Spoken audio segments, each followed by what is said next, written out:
This is Hammond. And Jessica. And you're listening to the Friendly Atheist Podcast. Please go to patreon.com/Friendly Atheist Podcast if you like what you're listening to. If you give $5 a month, you get access to a bonus episode where we talk about happy things and things that are not directly connected to atheism or indirectly connected, I guess. We sometimes drift back there. We have, like, we know our brand. We drift back to atheism and feminism and stuff. It is unavoidable. Yeah.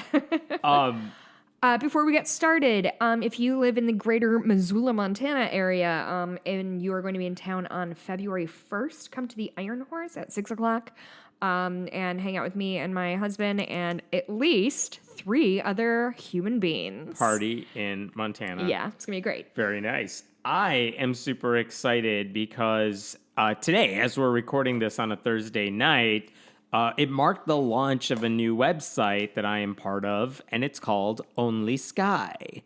So I used to write for Patheos for like 10 years, as many of you know. I left like about a month ago for good. Mm-hmm. Part of the reason is they basically decided under new ownership, and they have every right to do it, they basically said, we want to make sure our brand is pro-religion. Mm-hmm. So you can write about being like a humanist and an atheist and what that does for you, but we don't really think it's good for our advertisers to see anti-religious messages. Yeah, they were narrowing their scope. Yeah. Advertising makes sense. It's a business decision. Pressures from advertisers, And so I had a choice of right there and be nice, or keep criticizing religion and writing about other stuff on my own, elsewhere. So I chose to leave Patheos. And it's been in the work for a while. Mm-hmm. But the thing I'm super excited about is if you go to OnlySky, which, yes, it's a reference to the John Lennon song Imagine, because that's all there is above us. Mm-hmm. If you go to onlysky.media,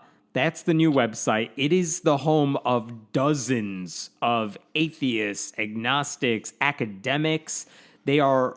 Like, I know I write about news stories, and some of it's critical of religion. Other things is, here are some nifty things atheists are doing, whatever. Sure. There are plenty of people writing about just living your damn life without God in the picture. Yeah. Because there's so much that entails, whether it's, big life decisions you make, a wedding, a birth of a child, how do you raise a child without religion, all that stuff. How do you watch movies that give you hope for humanity, even though there's no afterlife? Yeah. There's so many aspects of religion that's not just anti-theistic. Mm-hmm. And that, I think, is probably the best part of OnlySky as a whole website. Uh-huh. The other thing I like is, as opposed to my own personal site, which is very much for atheists, and as opposed to a lot of blogging networks, many of the writers who do those things I like, they write about their life, their personal stuff. Mm-hmm. But as we've talked about on this site, if you look at the changing demographic of America and the religious demographics, atheist isn't really rising. It's like 4%. And if you look at agnostics, it's been a steady 5% over the years. Mm-hmm. But the big growth has been in the people who just say, I'm not any of that stuff. I'm not religious. They have no religious label. They are the quote-unquote nuns. Pretend OnlySky, treat it as a website that really goes after the nuns. That's like your target readership right there. So sure, there is atheist content on there. I'm part of it. Mm-hmm.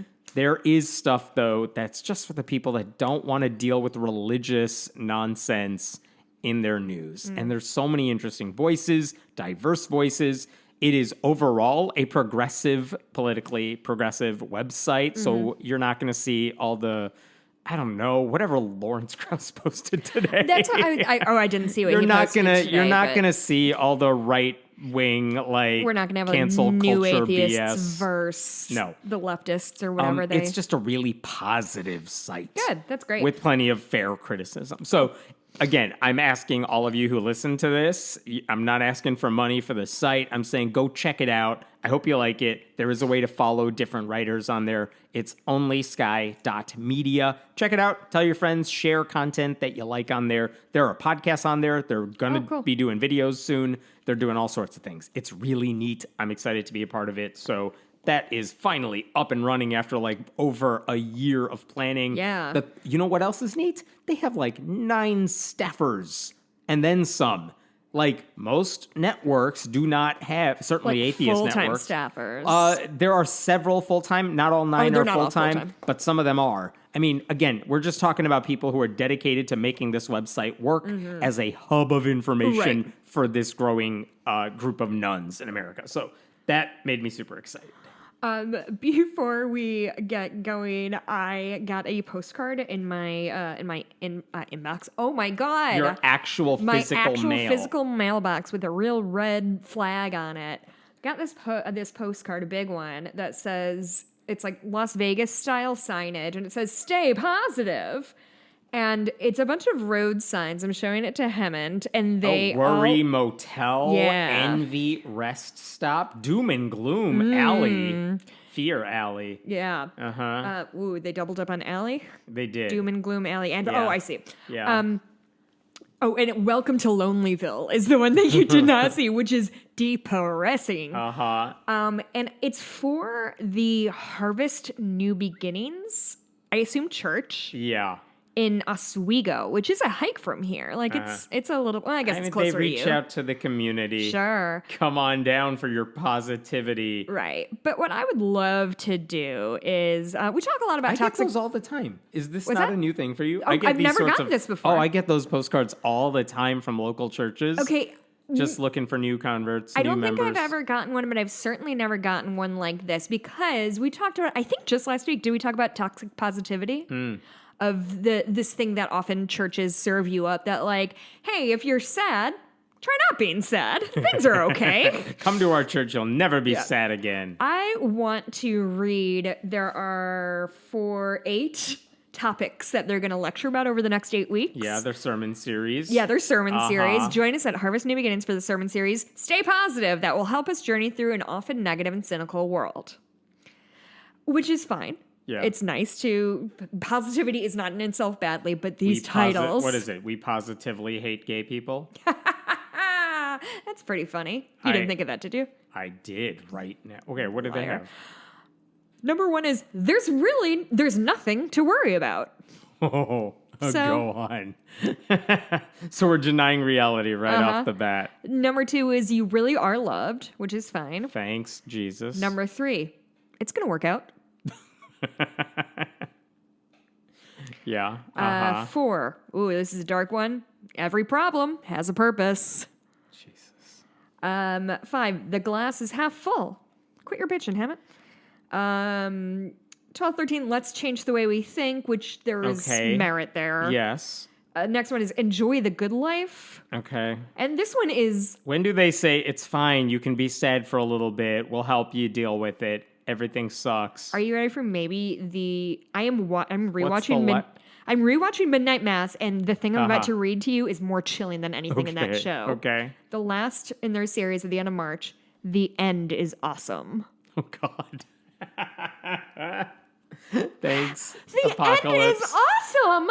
I mean, listen, I would be lying if I didn't say when I think about asteroids hitting the planet. That'd be awesome. Yeah.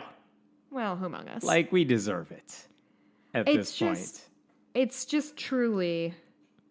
It was just a wild thing to happen to me today. You're going to go, I assume. I got this alongside a bathing suit catalog. So it was a real mixed bag in that, mailbox. So while we're talking about churches, I'm moving to this story because this is the one I've been waiting to talk about with you all week. So last weekend on Sunday, there is Transformation Church in Tulsa, Oklahoma. Big, giant church, mega church. It's run by a guy, Pastor Michael Todd, who I'll point this out to you to begin with, because we're all people who followed this stuff are familiar with the dude. This is a guy who there are Instagram, like TikTok videos of this guy crowd surfing during worship service. Oh, cool. Because he's a cool guy. Oh, man, they did that in Wayne's World, too. That's still the coolest thing I can think of. He does giant Oprah-style publicity stunts where it's like, hey, church, give us money, and then we'll give it away, but I'm going to give it away in a fashion that we can videotape and put on YouTube and get sure. attention for the church. A third of the budget goes to big bows to put on cars. Yes.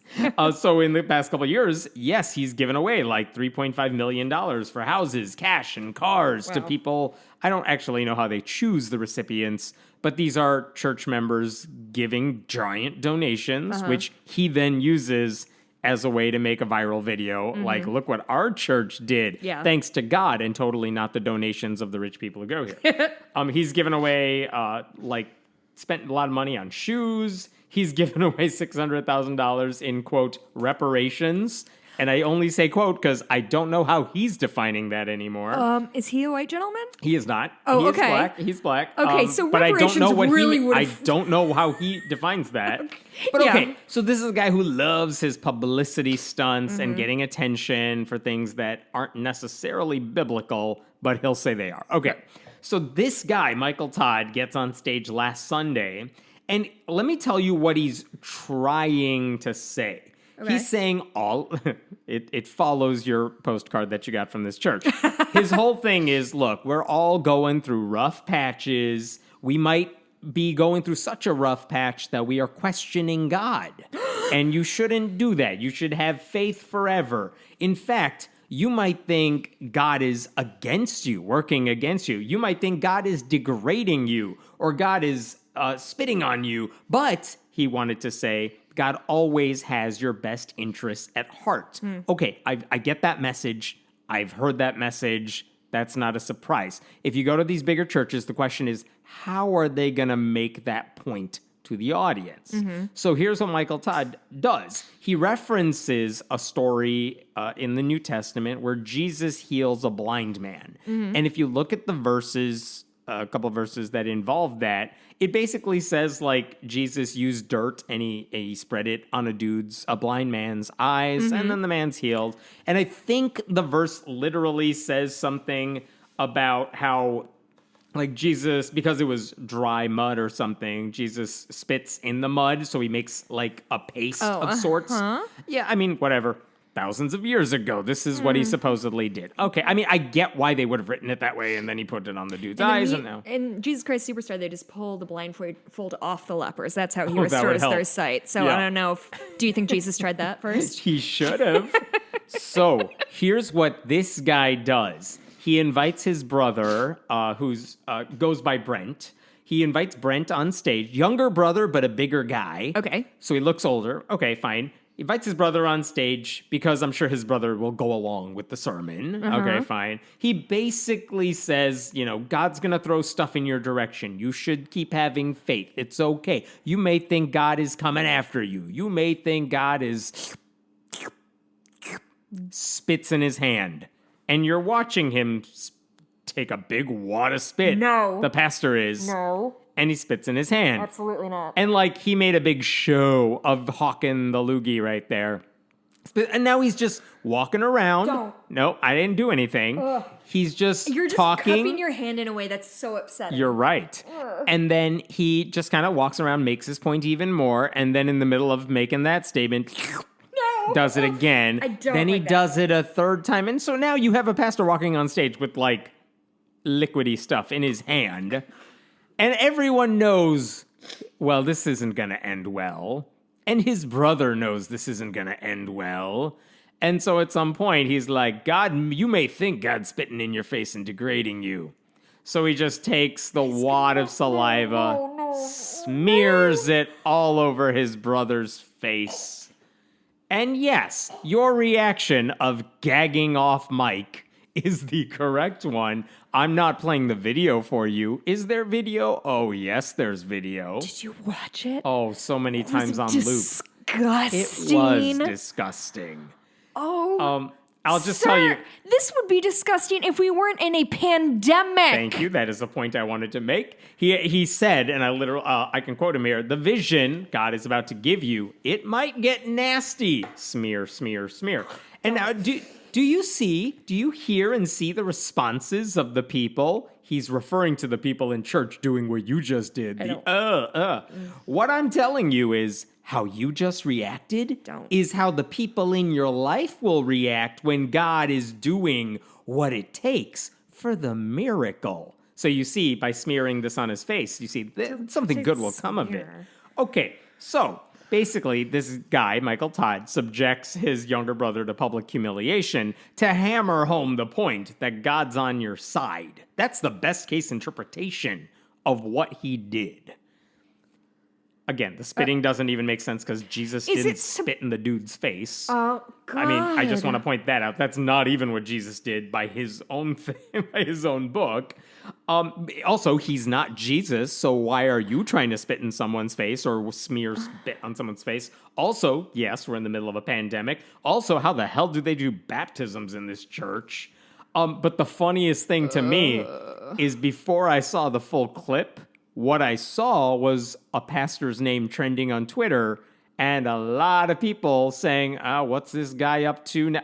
Oh, my God. Oh no. I mean, just to toss out some of the tweets I saw. I can't stop thinking about it. Yes, welcome to my life. Just saw why Mike Todd is trending and I am disgusted. God was nowhere in that. Someone else. During a pandemic, Mike Todd? During a pandemic? Gross any time, but during a pandemic? Christ. Someone else. This is from a Christian woman. Michael Todd is a theologically irresponsible menace who continually demonstrates why he needs to be deplatformed. Wow. There was... have never heard of Pastor Mike Todd before today, but I truly understand now why the elders used to frequently tell us that we're in the last days. That's funny, actually. Yeah, right. So, what a gross boy. Oh, man. He's a dirty bird. This happened. This was going on for like 24 hours where his name is trending and the video clips are going everywhere. And I thought, wow, I'm coming to this story several hours late. They must have removed the video from the church's website. They did not. It was still there. So I got to see it in context. It's not any better. Yeah. But about a day after all of this happened, and literally no one's defending this pastor for doing what he did, he basically makes a TikTok where he says, all right, I see what you're all saying. I agree. That was disgusting and gross, and I crossed a line. You know who is really disgusted and gross? Turns around and shared. Jesus Christ. Yeah, so he kind of apologized for what he did. But here's the thing. He said, okay, I crossed a line. I went too far. What he didn't say is that was a dumb stunt completely. The premise of the stunt where Jesus healed someone, so I can symbolically heal someone. Like, he doesn't just... Why did it need to be... I don't. Yeah, why was it literal? I don't know.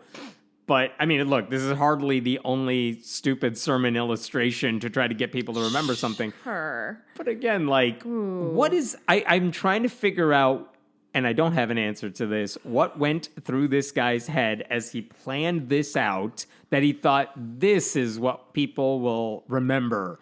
And, like, this will stick with them, and they will come to Jesus, not run the hell away from Christianity. Oh, God, it's so upsetting. Jeez Louise. Oh, man. So he smeared wads of spit on his brother's face for I Jesus. thought we were done. I thought we were moving on, and I guess. you recapped for us. We don't need a recap. I'm going to think about this for the rest of my life. Thank you. Yes. I mean, the stories don't get happier from here. Let me go to Iowa. Do you want to go to Iowa? We'll go to Iowa. You ought to give Iowa a try. That's what I've always said. So there's a a proposed bill.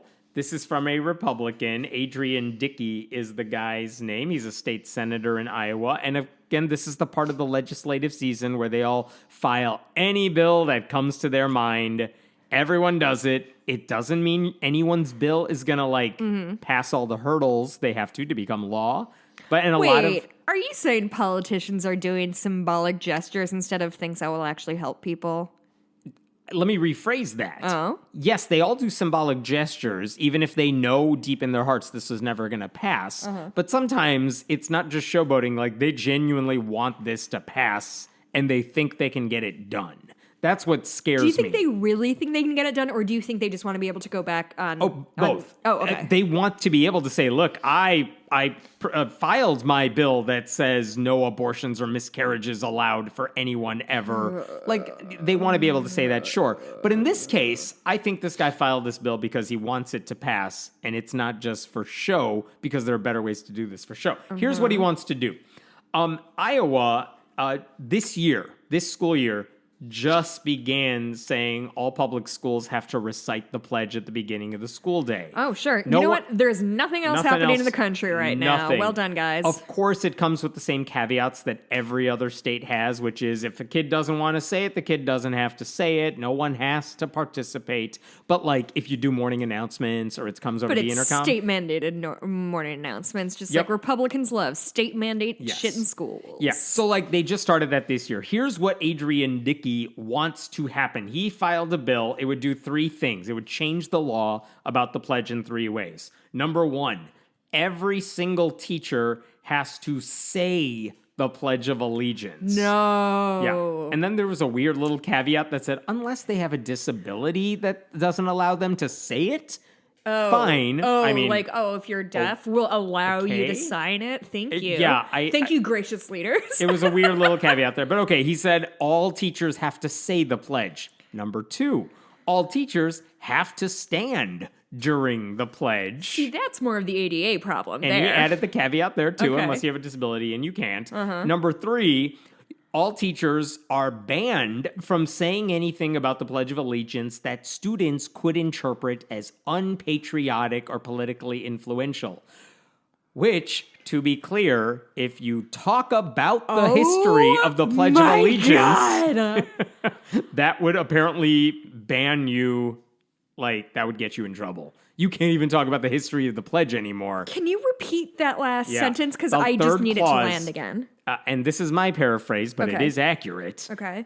It would ban all K-12 teachers, kindergarten through 12th grade teachers, from saying anything about the Pledge of Allegiance that students could interpret as, quote, unpatriotic or politically influential. I mean, the 1984 of it all. The double plus good of it all. Yeah, what the fuck? I mean, I remember when I was a public school teacher, I mean, I'll stand because I'm in the middle of taking attendance and doing other shit while the kids are, whatever. But I didn't say it because why? I don't have to say why would I say the pledge? That's stupid. But of course, if the kid wants to do it, you can do it. I don't care. They started doing the pledge in high school for me every morning after 9/11. They never did until September 12th, 2001. Every morning we're like, love this country. In case anyone is wondering, why would this be a problem? I mean, just a few reasons that are not just under God is in the pledge. But yeah, under God is in the pledge. And you don't want to necessarily say a pledge to God. Is that why they want it so bad? Because it says under God? Because they're forcing people to say God? I think it's less about patriotism. It's the forced patriotism. They think they think forcing people to do something patriotic is like a good replacement for actual patriotism. It's a good replacement for enacting policies that actually help people and make people proud of where they live. They don't want to make people proud of the country. They want to force you. That's very expensive. What's cheap is ramming some bills down legislation's throat. Yes. Fuck, so man. Why is the pledge bad? Yes, under God suggests there is a God that we are all under. So there's a lot of atheists don't want to say it for that reason. Jehovah's Witnesses don't want to say it for that reason. The pledge also suggests that we have liberty and justice for all. We don't. Actively not we true. are fighting toward that goal. Some people are. But to pretend that we live in a country that has liberty and justice for all means, hey, go lie. Go stand and salute the flag and lie about our country. That's another thing. Another thing. Why was the pledge originally written? Because there were a lot of people coming into the United States from other countries, and they wanted these immigrants from other countries to pledge allegiance to the goddamn American flag and not your weird little whatever Italian flag Mexico? or Irish. I've never heard of it. So it's an anti-immigration pledge, obviously, in the history of it, and frankly. just to put it bluntly, our country doesn't always deserve admiration. I don't want to pledge allegiance to a country when they do a lot of stupid shit. I want to fix it. Yeah. I'm not saying I'm not American or unpatriotic. I want it to get better. Yeah. But to pretend like, yes, our country. We've nailed it. Yes. This is every other country's motto is we're number 2. Right. There's a very good episode of Superstore where Glenn is grappling with, like, America's number 1. Do you watch Superstore? Of course not. Oh, okay. Well, first of all, everybody should. Second of all, I don't watch things that bring me joy. I did a spot-on Glenn impersonation, and it's great. So, like, there are lots of good reasons people may not want to say the pledge, and this guy doesn't care about any of it. Also, I would say even beyond any reasons why I wouldn't want to say this particular pledge, you can't compel speech. Like, that is is the First Amendment, if I remember my 8th grade history right. There has been a Supreme Court case that specifically said students don't have to say or stand during the pledge. Right. They can't interrupt. They can't, like, make it hard for you to say it if you want to. Right. But yes, the Supreme Court more than like 60 years ago ruled students don't have to say the pledge. They cannot compel you, free speech, all that good stuff. Fine. The law didn't, I hope I'm getting this right. The law did not specifically say teachers in it.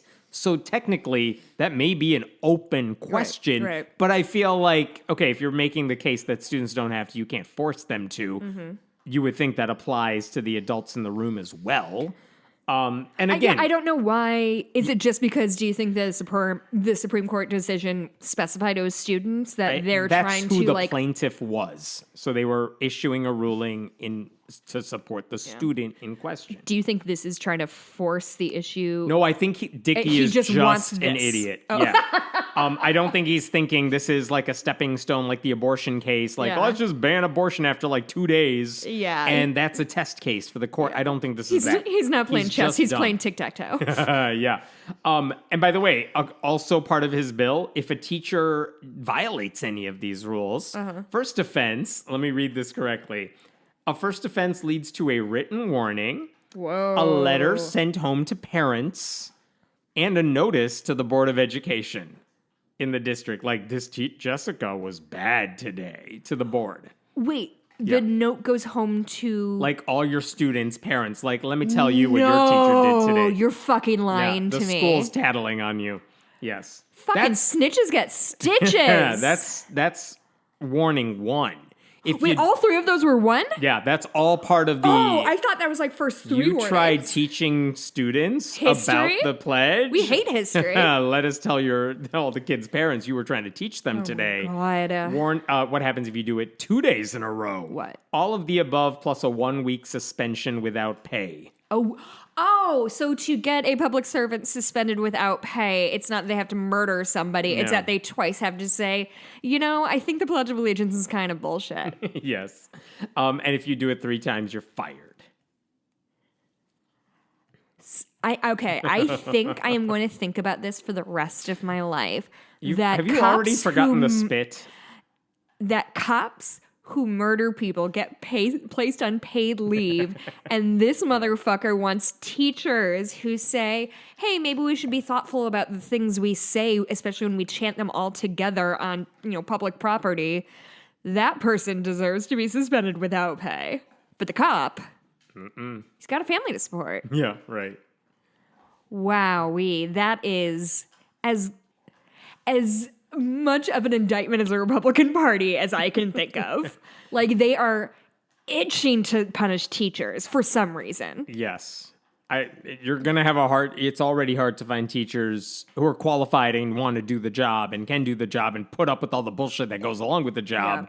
Yeah. And they're just finding new ways to put more stupid obstacles in their way. It's just ridiculous. Let's move to Tennessee. Here's the story out of there. Here's the story. I'm gonna try to storify this for you. See if this makes sense. Okay. Jewish couple. Okay. Elizabeth and Gabriel. Mm-hmm. Married couple, Jewish couple. They live in, I think, Knoxville, Tennessee. Mm-hmm. They want to adopt a child. Okay. Now, as anyone who's gone through that process 30s, knows, 40s? Their ages? Okay. Yes. as anyone who's gone through the process knows, lots of hurdles. And if they're doing it right, the state wants to make sure you are safe. You will provide a good home. Right. And there's a lot of obstacles. I'm not knowledgeable enough to tell you how much of that is just good policy versus too many obstacles to be useful. Of Okay, course. fine. It's an I'll impossible step away tightrope. for that one. Yeah. So in Tennessee, if you want to become an adoptive parent, you have to, there's a lot of regulatory steps, and you have to become, you have to become a foster parent, I think, first, where you're taking in a child temporarily, and only then after they've observed you and you've gone through some training classes, are you eligible to adopt the child legally. So anyway, they know there are these obstacles. So what they did last January, over a year ago, somehow, through some connection of theirs, they found out there was a child struggling with disabilities who lives in Florida, a different state. And I don't know how they know this kid or got to know this kid, but they wanted to take in this child. So you have a child who needs a home, you have these parents who want to provide the home, and then it's the government's job to make sure everything is safe and on the up and up, which makes sense. That's a good thing. So because they were not from Florida themselves, the process in Tennessee, or maybe Florida, I don't know, the process basically says you got to be certified by a Tennessee agency that says we can vouch for this couple before they can become foster parents to this child from Florida. And that requires a home study from an agent of the state. So they observe you, they watch how you work and how you live and make sure it's okay. And you have to go through a foster parent training class. Again, okay, you know the hurdles. You can do what you need to do to make it happen. So they're like, all right, come do the home study. We'll take the foster class. So they looked around. Here's the thing. This is not just about adopting a child, hopefully, in the future. This is an interstate adoption. Sure. And not every agency is equipped to do that specific type of work. So they looked in their area. Who in our area does this specific type of case? And one name came up, one agency, taxpayer-funded, state-certified, like it's not Dude's Basement Agency. It's a real agency that does this stuff. It's called Holston. So they contact the people at Holston. They say, here's who we are. Here's what we want to do. Can we go through the process? They're about to start with the training class, and they get a letter from an employee at Holston, and it basically says, we're Christian and you're Jews. And I'm sorry, it said Jews or you're Jewish?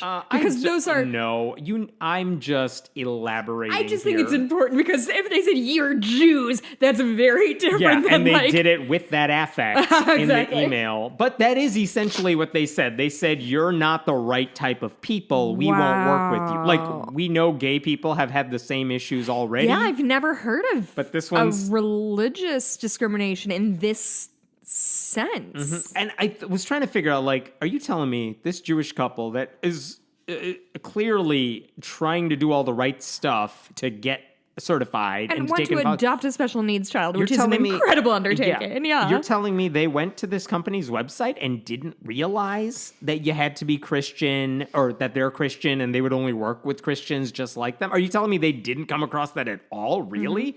And I went to the site trying to figure out what they were looking at. But according to the email that they received from the company, I guess you could see how it might be vague because the email they got, and I think this is on their website as well, it says, we only provide adoption services to prospective adoptive families. This is what the email said to the couple that said, we can't work with you because you're Jews. We only work with couples that share our belief system in order to avoid conflicts or delays with future service delivery.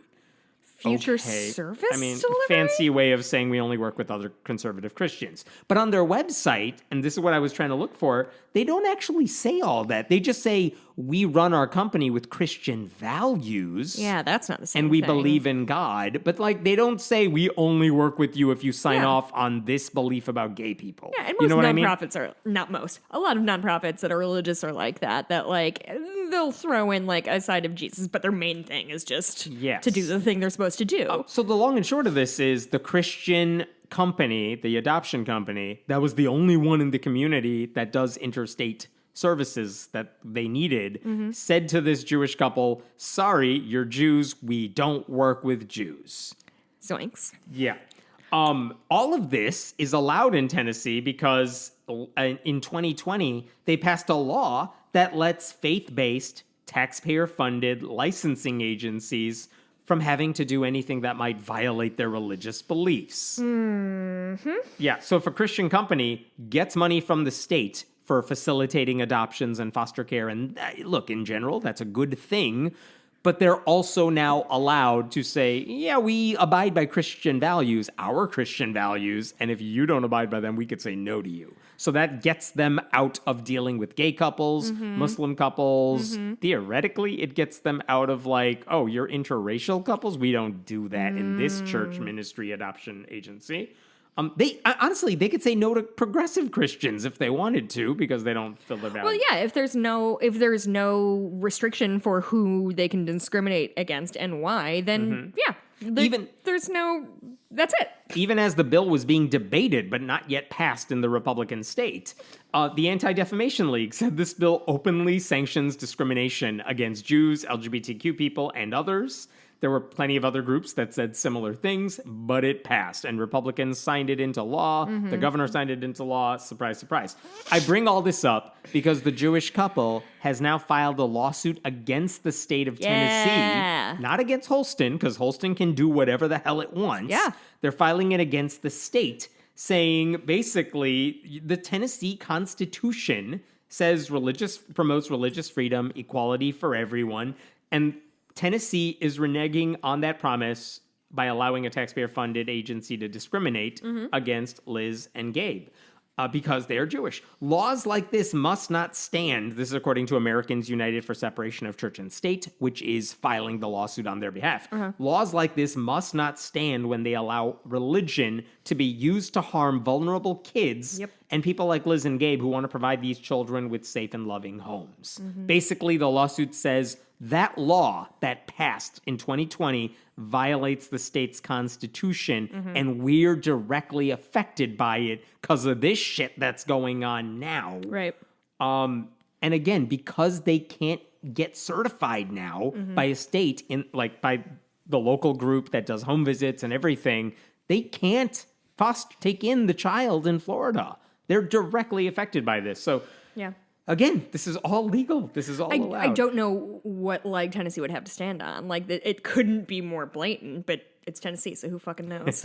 And again, we'll see what happens. They're filing this in the state of Tennessee, which means it's not like this is going to go to the Supreme Court per se, but we'll see what happens. But that case just got filed this week. And while we are on that story, let's talk about what the Supreme Court did this week. And I'm not even talking about the abortion shit they did. I was gone all afternoon, and I'm trying to catch up on whatever the hell they did in Texas. I've barely been on social media this week. No, the story, I'm in a blackout.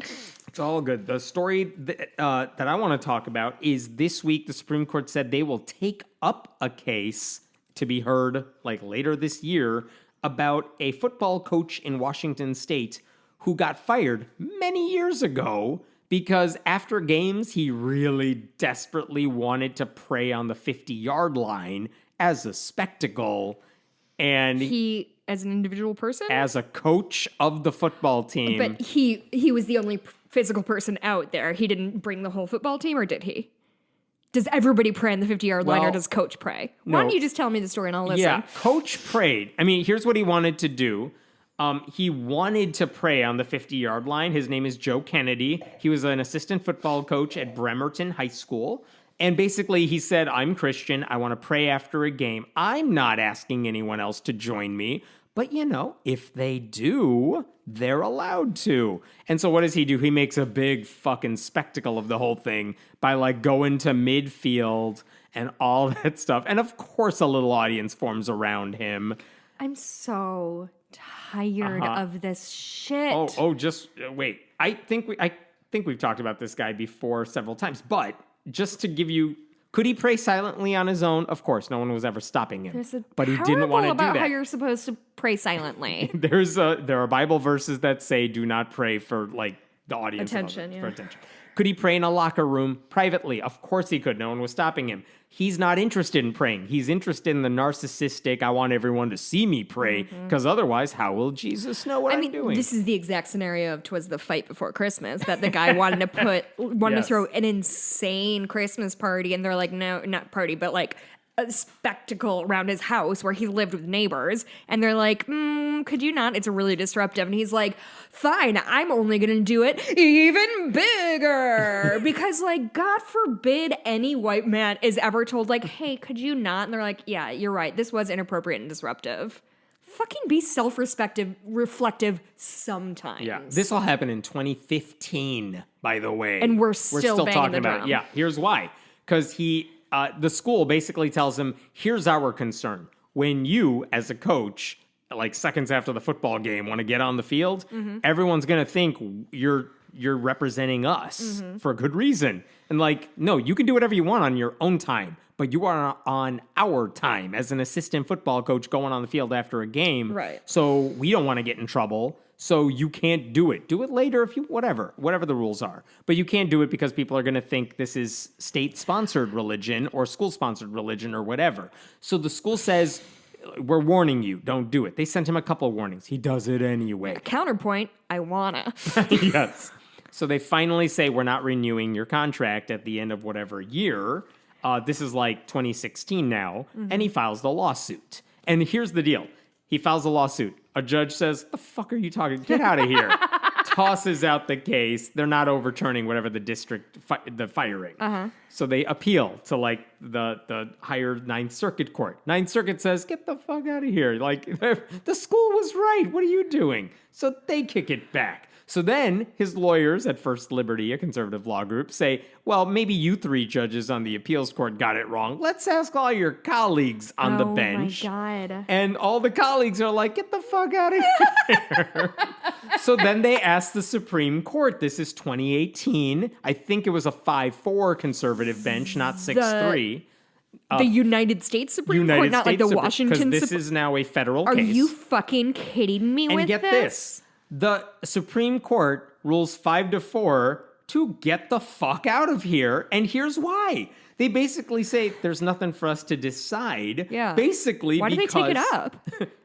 Well, the lawyers for the Joe Kennedy said, you can ask the Supreme Court to take up your case. And the Supreme Court said no. I see. And I in see. this, which is not unusual, that happens all the time. In this particular case, they actually explain themselves, which they don't always do. Sure. And they basically said, there's a lot of unresolved questions we have, factual questions, that kind of are necessary for us to be able to weigh in on this. I'm making this up. Like, are you on the clock? All this stuff. Like are you in uniform that represents your team, your school? The district, for example, said they fired him because he wasn't supervising his players like he was supposed to after a game. They said reasonable observers might think his prayers represented school-sponsored religion. And so they were trying to establish these facts. But again, the Supreme... Sorry, I just want to clarify something. Do you know, when they said he wasn't supervising his players, was that when he was physically out on the field praying? Right. And then he was no longer supervising him? Even if you're a coach and the game ends, you're not done with the job yet. Right. You got some shit to do after a game. And they're like, you're still on the clock. We're still paying you for this. What are you doing? And so even Samuel Alito, conservative justice, said, if you can establish you were not on duty at the time... I mean, that would make our lives a little easier if you want us to weigh in on this. Yeah. But we don't have those answers in front of us in the brief. So we can't do anything about it. Alito wanted to take up this case. Of course Alito left the fucking door open. So the Supreme Court said, we're not weighing in on this. You got to do some more work. So, by the way, I should say, Alito said 4 of us would totally have overturned this case if we kind of knew these answers. Wink, wink, nudge, nudge.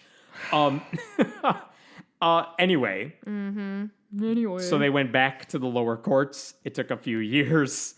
Back in 2020... Where is this man getting this money? First Liberty says, we support you. We'll cover all the legal costs here. You just got to be the figurehead for the case. I just do not understand how people dedicate their lives to somebody who feels like they're not special enough, and so they have to hold an entire school district responsible. What are they doing? So they tried again. I'll make a long story short. They tried again, trying to establish some of these answers, or at least in the sense that they were trying to do it. Like, for example, like one of the judges who dismissed the case again in 2020, he basically said, the district gave Joe Kennedy multiple options to continue praying after games that would not have been a violation. Kennedy, however, rejected these accommodations.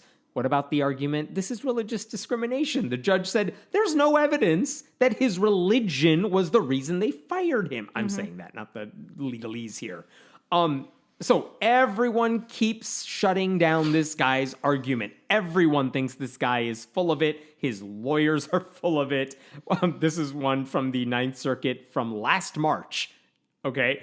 Although there are numerous close cases chronicled in the Supreme Court's and our current Establishment Clause case law, this isn't one of them.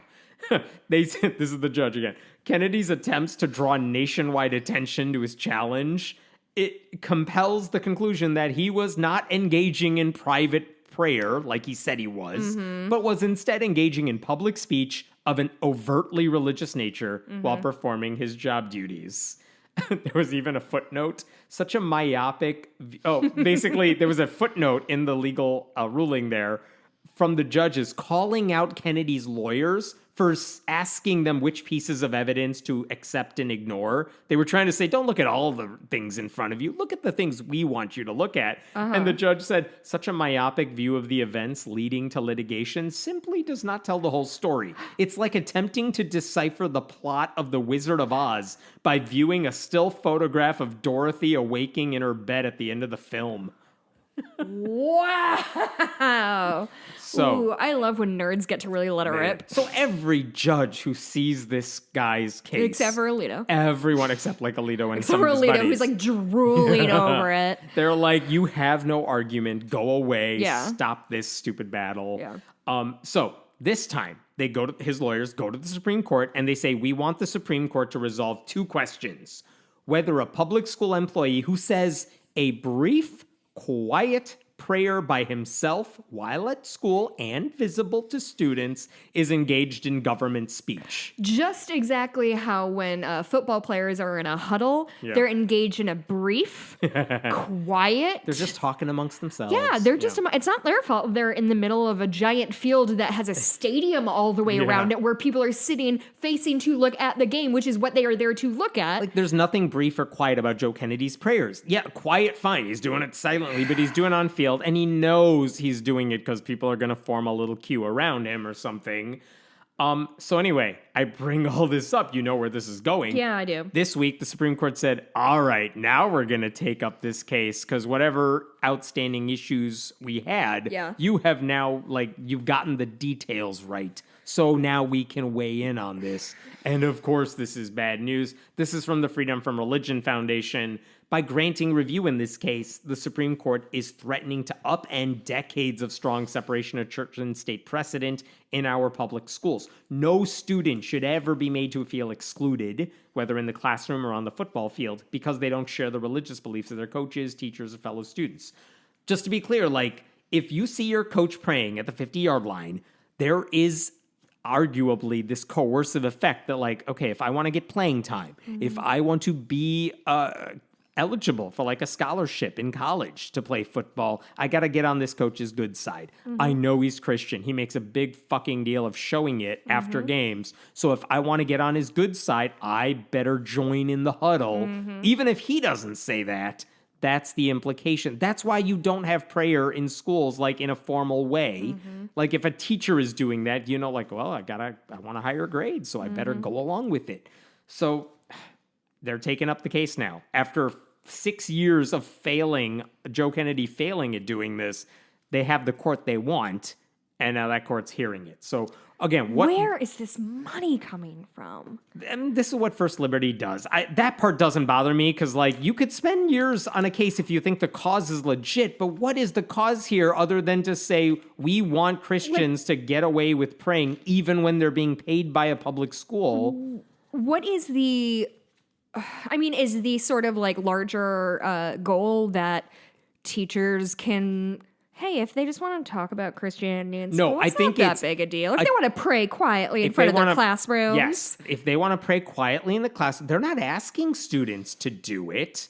But the implication is, well, if you want to get on my good side, this is what I'm doing, so you know what you got to do. Again, if a coach is leading a prayer, not leading, but silently praying while all the students are like in the room or nearby, everyone knows what the expectation is. It is stupid to think that has no effect.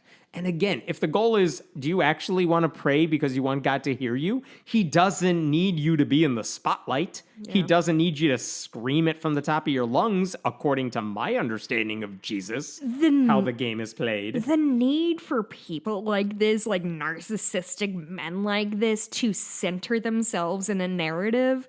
And if he wasn't especially smart or an especially good coach or especially charismatic, he didn't get the attention he thinks he needs. And so by fucking God, he's going to get it, even if it costs millions of dollars in legal cases and traipsing up and down the Supreme Court. Like, why are we giving men like this attention? I'm so beyond fucking sick of this bullshit. His lawyers got what they wanted after 6 years, which is they finally got the right judges to look at their case, because this is what their movement has been doing for years. Of course.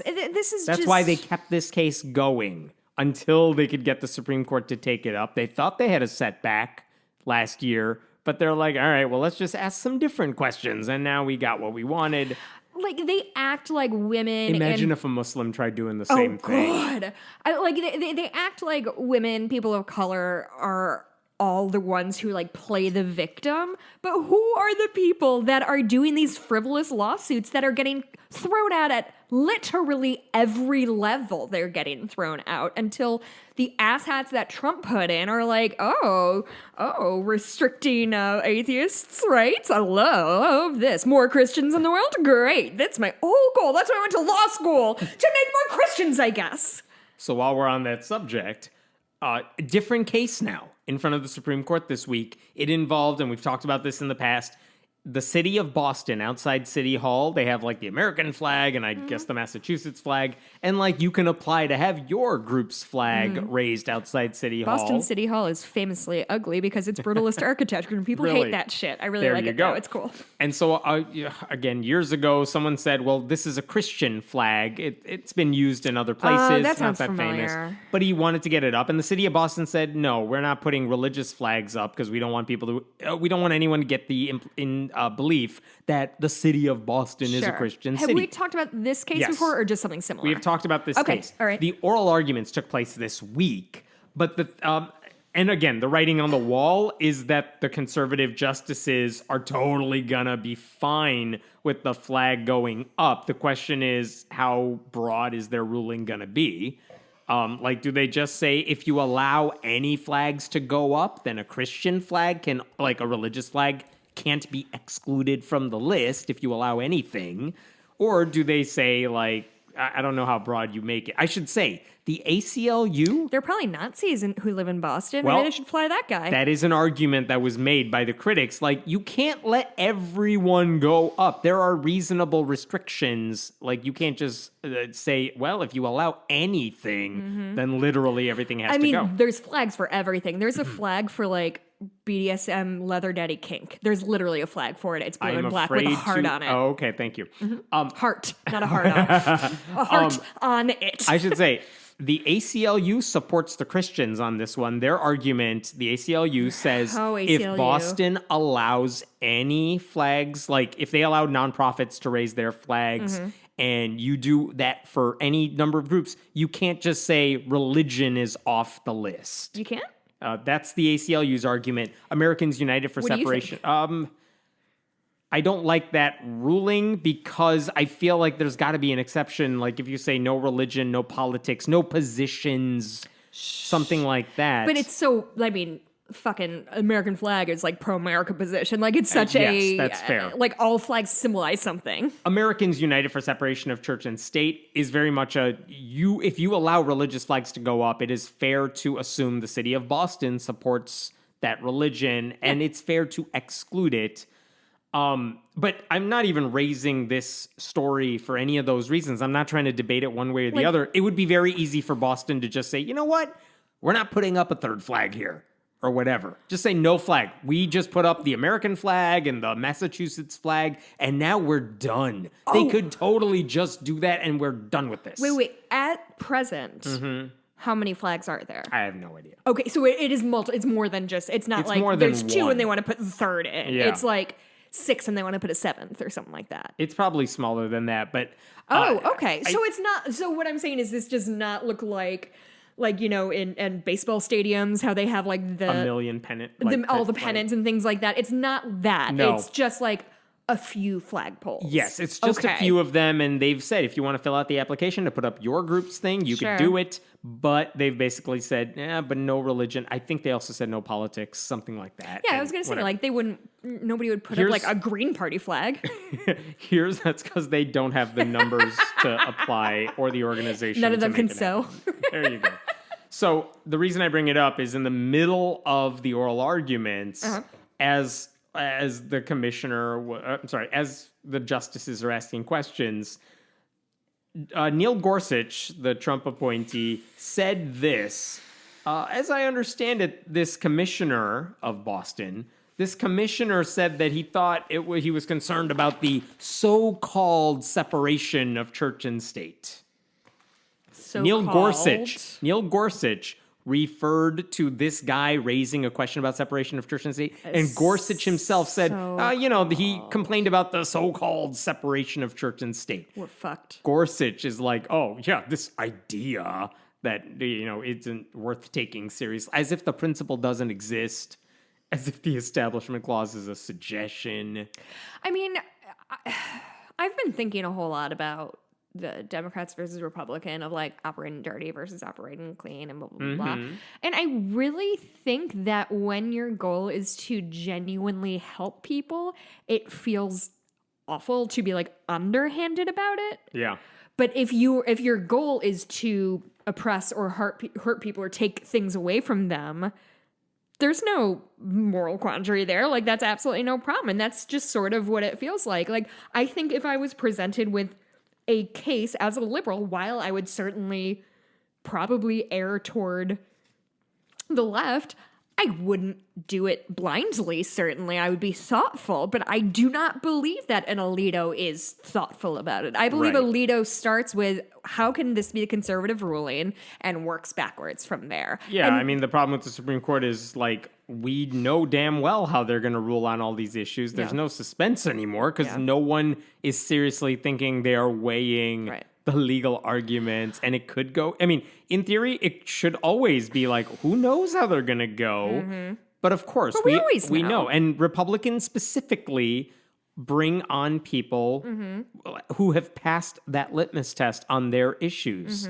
Like, you don't put Amy Coney Barrett on the bench unless you know damn well what she thinks about abortion. Yeah. No matter how much she lies about it and says, I have no opinion. Assuming she'll live for another fucking 60 years or whatever. Like, and here's the thing about Gorsuch's comment about church-state separation being like so-called. Yeah. Like, okay, that's him. Brett Kavanaugh once praised the late Justice William Rehnquist because he said a wall between church and state, quote, was wrong as a matter of law and history.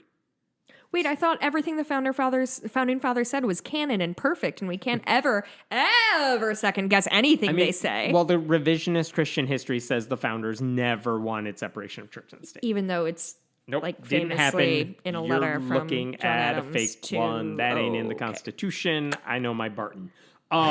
Clarence Thomas once wrote a dissent that basically said Establishment Clause rulings by the Supreme Court were all hopelessly awry. And that basically his philosophy here is, okay, the federal government doesn't get to say we're a officially Christian country, but if states want to do it, they're allowed to. That's Clarence Thomas's position. Maybe that is the most like sinister thing about Republicans is like, and they really hold this idea that anything the government says on a national level is bad because no one thing is good for everybody. But if your state, like Texas, which is bigger than fucking Europe, if they want to restrict all your rights. Fact check on that. Yes, I agree. They're very much states are allowed to do anything they want, and the government can't stop them, more or less. Sam Alito has described religious neutrality as a move that's aggressively hostile to religion. Coney Barrett has a track record of privileging religion over secularism. John Roberts has thrown plenty of rocks at like the wall of separation. Again, none of this is new. They're all like this, but it was kind of jarring to hear one of them so openly put it that way instead of even trying to code it. Hemant, I have an apology to make to the people of Texas Is and the people of not Europe. Bigger than Europe? The United States is about the size of Western Europe. If You're not you even in cut the off ballpark. Spain and include part of Turkey and Russia. Uh-huh. Listen, I think my point stands. However, I just want to be on the record. When I'm wrong, I admit it almost immediately. Texas is not bigger. I than fact Europe. I fact check myself live throughout my Very life. nice. I'll leave you with a positive story about the law. California just filed a lawsuit against the Christian health insurance, and I use big quote hands for health insurance. Uh-oh. Christian health insurance company Alira, basically saying, I'm quoting here, they preyed on consumers who in many cases thought their monthly payments were used to help others who shared their faith and religious beliefs. No. And we've talked about these types. I mean, John Oliver did a segment on it last year. We've talked about these before because so it was just a these general healthcare ministries. televangelist type deal. Is that what it was? Here's what it is. Okay. A lot of these healthcare ministries don't want to participate in like Obamacare or any real insurance thing. So they're like, listen, Christians, here's what we'll do. Every month, Jessica will send us X amount of dollars sorry. Oh. Let me take that back. Okay. We will send Jessica a thing that says, Jessica, for your, what do you call it per month? Tithe? Donation? For your copay? Deductible? Thank you. Yeah. For your insurance payment this month, you're just going to send a check for X dollars to Bob over there who's suffering for this. Fuck out of town. And in theory, you're like, wow, my money is actually going to another Christian who needs it. That's how it should work. And when I'm suffering... and Jesus famously said, only help other Christians, don't help anybody else. Yes. So they're getting it. And when you're sick, then they will help you. That's the plan. That's how this, in theory, is supposed to work. The problem is... Capitalism always helps people. So I don't see this being any kind of issue. Yeah. So the problem with this theory is Everything? What are you talking about? Everything is the problem. There are caps on how much you can get. So if you're suffering from like a serious thing, they can just say, yeah, we're not helping you anymore. And now you're screwed because you don't have any insurance. All of these places have morality clauses. Conservative Christian morality clauses. And if they think you're being immoral, like, I'm sorry, did you drink some wine tonight? No. No insurance for you. Wipe off my face. Yeah. Wine stains. Like, there's so many ways for them to just say, we're not giving you anything. And what can anyone else do about it? You're just fucked. Well, imagine if you went to a doctor and you're like, oh, I got pregnant unexpectedly or I got an STI or something like that. And your Christian insurance company was like, they're like, oh, we typed in your insurance company and it just showed a woman clutching her pearls. What's the deductible on that? Yeah. In 2020, the state of New York said that one of these companies, Trinity Health Share and Alira, same one here, broke the law by offering pseudo insurance to 40,000 residents over 4 years. They said the regulators in New York said these patients were left with thousands of dollars in unpaid medical bills. Of course. Alira denied a $15,000 claim for breast cancer treatment. Sure. Just because. Well, if you didn't want breast cancer, you should have had breasts. Anything to punish people with breasts. Yeah. Yeah. Exactly. So, like, look, it's not insurance. That's the point. None of these things they're selling and passing off as insurance. It's not insurance. It's gambling. Yeah. Because it might just go away the second you need it. Ned Flanders famously doesn't get insurance because that's a form of gambling. Simpsons. There you go. California's Attorney General sued Alira and the family that founded Trinity Health Share, which is going under a different name now. And I want to read some of the press release here. They collected hundreds of millions of dollars in monthly premiums from thousands of Californians. Hundreds of millions? And here's the thing. Rather than pay its members' healthcare costs, the company declined claims and retained nearly 84% of its members' contributions. 84. Like, what are their overheads? By the way, the Affordable Care Act says it requires insurers to spend at least 80% of premiums. That's the word I was looking for earlier. They say you got to spend 80% of premiums on health care. And yes, I know you have overhead. Is admin fees. Yes, exactly. These people keep 84% of member contributions. Wild shit. And the California says Alira's sham business is unlawful, and our lawsuit seeks to ensure that they are held to account to pay the price for the Californians they lured in and cheated. Will it work? I don't know. I hope it does, because again, they are duping gullible people with Jesus into doing this. And again, these people are... they don't deserve if they need help, they're not going to get it. There's a good chance they're not going to get the help they need. Okay, listen. I understand fundamental greed, and I understand capitalist bullshit. I understand all those things. It truly shocks me not every time. It shocks me the amount of full-on Christian scammers we see. You know what I mean? Of like, not just, we tried to do this in good faith, but none of us knows what the fuck we're doing, and so we sort of fucked it up, which honestly this might be part of, because I feel like we see that a lot of like, we just assume somebody who starts a business knows what they're doing with that business, but there's no test. Like, they don't know. And I work for plenty of places where it's extremely clear. Everybody's in the office like, I don't know. Did you know they can do that? Can we do that? God, the faith we pay. The faith we place in businesses being ethical is absurd. Yes. This is a quick one, and then I'm all done. Okay. But this one I didn't want to give up on. You know, Answers in Genesis, the Creation Museum, Ark People, they have their own science journal. It's called Science Journal?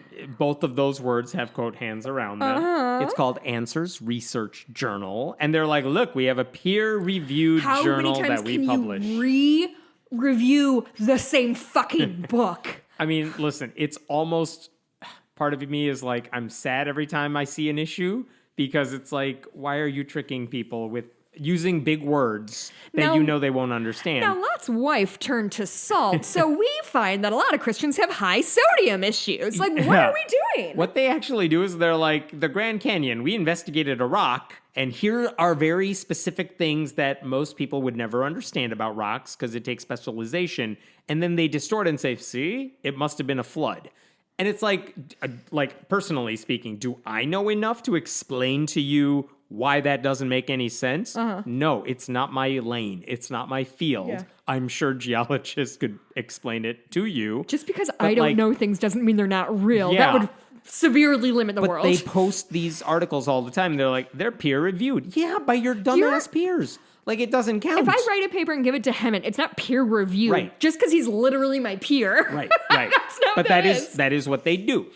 So they publish this journal. And there's one article that just came out that seriously, it takes a lot for me to be surprised by what Answers in Genesis does. I don't think I can be surprised anymore. You know the Tuskegee Syphilis Study from decades ago? I do. Short version of it is they took a lot of black men who had syphilis. They had a way to help them, but the doctor said, we want to test the long-term effects of syphilis, so we're not going to give you the cure that we have available. And let's see what happens. And so they basically, a bunch of people ended up being in a medical study that they did not consent to. And it did a lot for ethics in medical testing. Yeah, just like the worst case scenario of terrible. It led to African Americans saying, I don't trust the medical establishment for good reason. There's generational trauma that goes along with this. And to be clear, we're not talking like, it was a 2-year study or whatever. We are talking these men's entire lives are ruined because they have syphilis and they go insane. And they cannot get the help they need because they're part of the study that requires them not to because they're in the VA Okay. and they're all it's truly monstrous. Okay. So I bring that up. Answers in Genesis agrees it was a monstrous study. Of course, they're saying that. We're all on the same page when it says that was awful. That must never, ever happen again. So the question is, why are they writing about it in this journal of theirs? I'm just going to read you from the summary, the end of the research paper where they draw their conclusion. The influence of Darwinian racism in the Tuskegee Syphilis Study is well documented and a powerful example of the harmful effects of the Darwinian worldview. Basically, if you believe in evolution, that's why the study happened. And if you reject evolution, then you would never have made such a mistake like this. That's like saying if I drive a VW, I supported Hitler. Like, genuinely, it might as well be the exact same thing. Second sentence of the same paragraph. Here's what they're getting at. Here's why they're blaming Darwin for this. I know what it is. They're saying acceptance of the belief that all people alive today are descendants of one couple, the creationist view that we all came from Adam and Eve. If you did that, it helps negate the view that some people groups are inferior to other people groups. So their argument is if you believe we all came from Adam and Eve, then we're all equal. Then we're all brothers and sisters and cousins. You would never see color for anything. But Darwin is racist and evolution is racist. And that's why these the researchers were so awful to the black people in this study. Therefore, everyone should be a creationist. That's where they're going with this. I just came up with a really funny joke that I wrote down for posterity. Have you ever heard the stereotype that lighting designers have a lot of trouble lighting black people, like people with darker skin? Okay. Have you ever heard this? I don't know.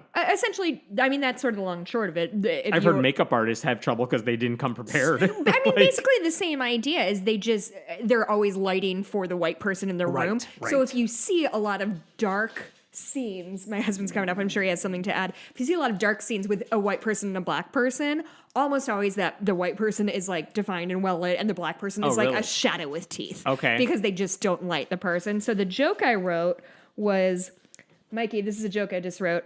I don't see color, signed every lighting designer in Hollywood. Is that a good joke? Because like they're like, oh, I don't see color. I just treat everybody the same. There's no one laughing on the other end of the podcast. No. Mikey's just really far away from the height. He's laughing really hard. He's correct. Just so far away. Okay, here's the thing. The joke technically works, and that's all I care about. So fuck you both. I'm the funniest person in this room, including the dog. Their last mic drop sentence in this paper is, all humans belong to one race, the human race, and they cited Ken Ham for that last statement. Oh, that's embarrassing. By the way, this week, as people celebrated Martin Luther King Day, one of the things that was going around on Twitter was a letter from Tim LaHaye, one of the co-authors of the Left Behind apocalyptic end time series, who's dead now, writing a letter to Wheaton College in like the 1960s because they had invited MLK to speak at their school. And Tim LaHaye was like, how dare you invite him? Really? Because, of course, before abortion became the thing for conservative Christians, they were all for segregation.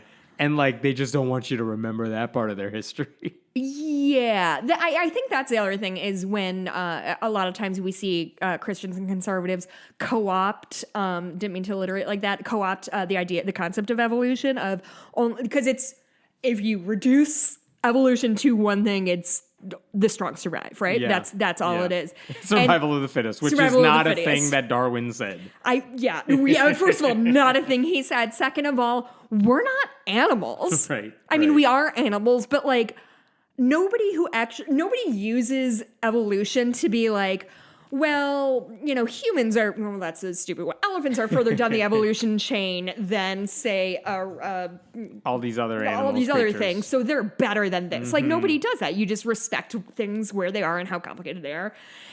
It's only when either, like, dudes who don't have an understanding of it or bosses or people who don't give a shit about poor people rock up and they're like, oh, survival of the fittest? Great. So that means that people who are poor and unhealthy should just die and there's no problem? Right. Eugenics is great. And Ken Ham does this all the time, too, where he's like, I don't see color. We don't treat people differently. It's like, dude, saying you don't see color is not the win you think it is. Absolutely not. Absolutely not. And nobody It's very has much, said...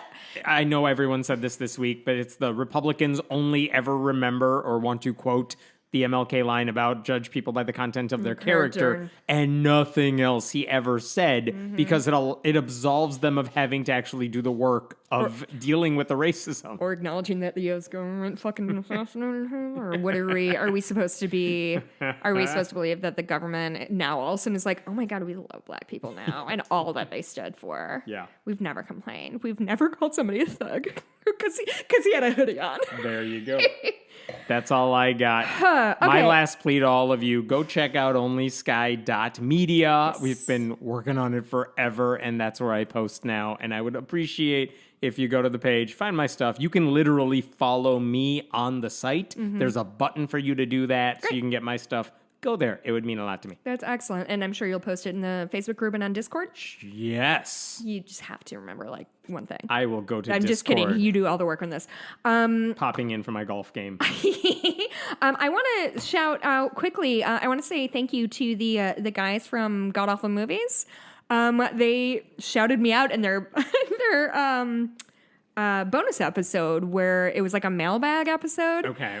And somebody in the Facebook group was like, hey, Jess, loved hearing your shout out. And I was like, oh, what's going on? I had no idea.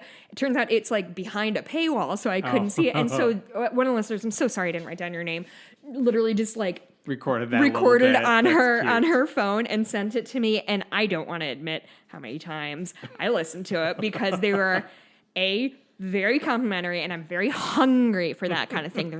There's a hole inside me. It's called depression, and it's only filled with strangers' love.